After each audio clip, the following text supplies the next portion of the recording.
ummanni bal'aa biyya keenya naannoof magaalaa garaagaraa keessatti gidduu kan hiriira nagaa ba'uudhaan jalqabbii keenyaaf deeggarsa qabu jaalanuuf qabu akkasumas ergaa dabarfachuu barbaade fedhii isaatiin bahuudhaan hiriira nagaa baay'ee nama gammachiisu ergaa guddaa of keessatti qabate dabarsuu danda'ee jira.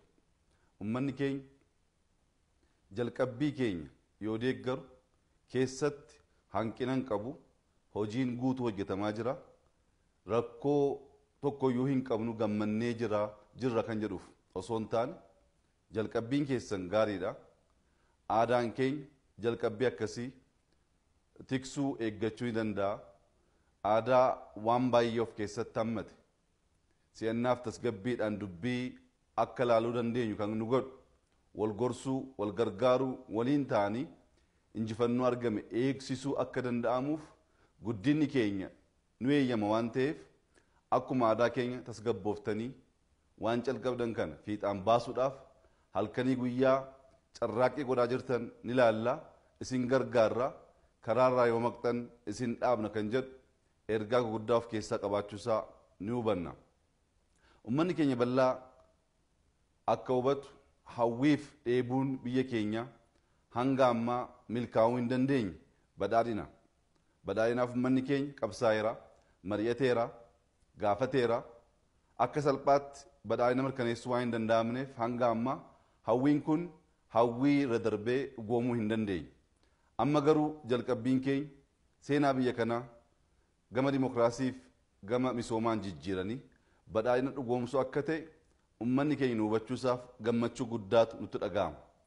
Namoonni faallaa yaada kanaa qabanis tasgabbiif si'annaan yaada keenya hubatanii bakka gargaaruu qabanitti gargaaranii bakka hanqinni mul'atetti karaa hammayyaa ta'een yaadaan wal arrabsuu, wal dhiibuu, wal jibbuu, wal ari'uu osoo hin taane wal gorsuuf hirree walii ta'uu akka dandeenyutti wal cimsaa deemuun barbaachisummaasaa ummanni keenya nu hubata.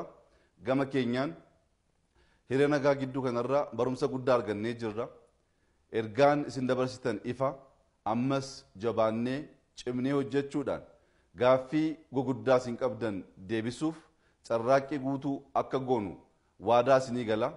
Carraaqqiif hawwiin kun milkaa'uu kan danda'u nageenya yoo jiraate duwwaadha.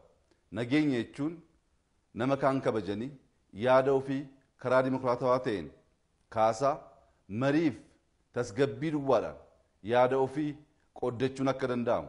Isa alatti humnaan bifa garaagaraatiin yaaliin godhamu wal dhibdee gidduu keessatti uume tokkummaa keenya dhabsiisee injifannoo arganne balleessuu waan danda'uuf ammas akkuma kaleessaa ummanni keenya ijoollee isaa gorfachaa wal dhaggeeffachaa si'annaaf tasgabbiin yaada tokko mul'ata tokko qabannee rakkoo kaleessaa deebi'ee akka hin dhufneef injifannoo keenya tiksuu eeggachuu badhaadhina keenya dhugoomsuu akka dandeenyuuf waliin dhaabbannu jedha.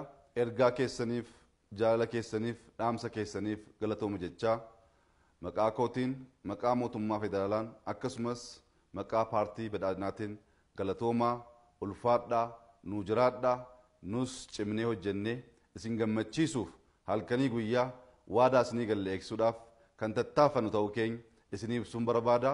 ulfaadhaa galatoomaa። ባለፉት ጥቂት ቀናት በተለያዩ ከተሞች እና ክልሎች ህዝቡ ለብልጽግና ጎዳናችን የጀመርነውን ስራና ራዕያችንን አስመልክቶ ያለውን ድጋፍ ያለውን ፍቅርና አክብሮት በሰልፍ በገዛ ፈቃዱ መግለጽ ችሏል። ለዚህም እጅግ አድርገን እናመሰግናለን። በዚህ ሰልፍ ውስጥ ጠንከር ያሉ መልእክቶች ተላልፈዋል።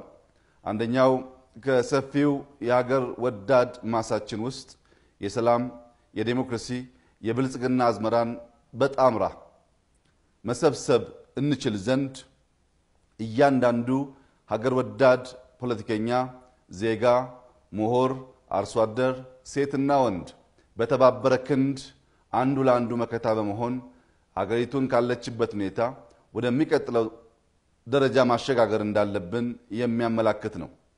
እንግዲህ ሀገራችን እስከ ዛሬ ድረስ ስትመኝ ልታገኝ ያልቻለችው አንዱ ቁልፍ ነገር ብልጽግና ነው። ብልጽግና በቀላሉ የሚገኝ ነገር አይደለም።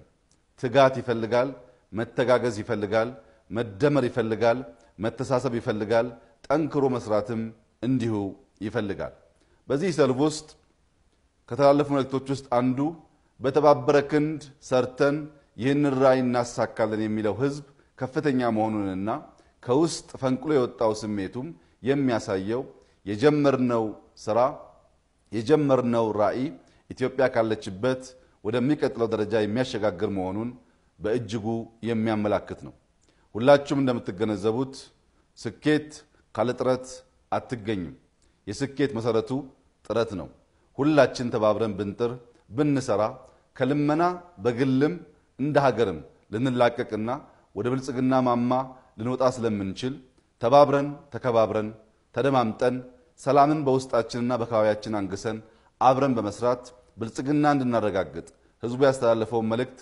በጥልቀት የተመለከትን ያደመጥን እንዲሁም ዝርዝር ጥናትና ምልከታ የሚሹ ጉዳዮችን ለውይይት ያዘጋጀን ያለን በመሆኑ ለተደረገልን መልእክትና የድጋፍ ሰልፍ ያመሰገንኩ ህዝቡ ከኛ የሚጠብቀውን ተክተን በመስራት ኢትዮጵያን ወደ ብልጽግና ለማውጣት ሰላምና ዲሞክራሲያን ለማረጋገጥ ሳንታክት በትጋት የምንሰራ መሆኑን ላረጋግጥላችሁ ፈልጋለሁ ስለተደረገው ሁሉ ሁላችሁንም በመንግስት በራሴ ስምና በብልጽግና ፓርቲ ስም ያለኝን አክብሮትና ምስጋና ልገልጽላችሁ ወዳለሁ አመሰግናለሁ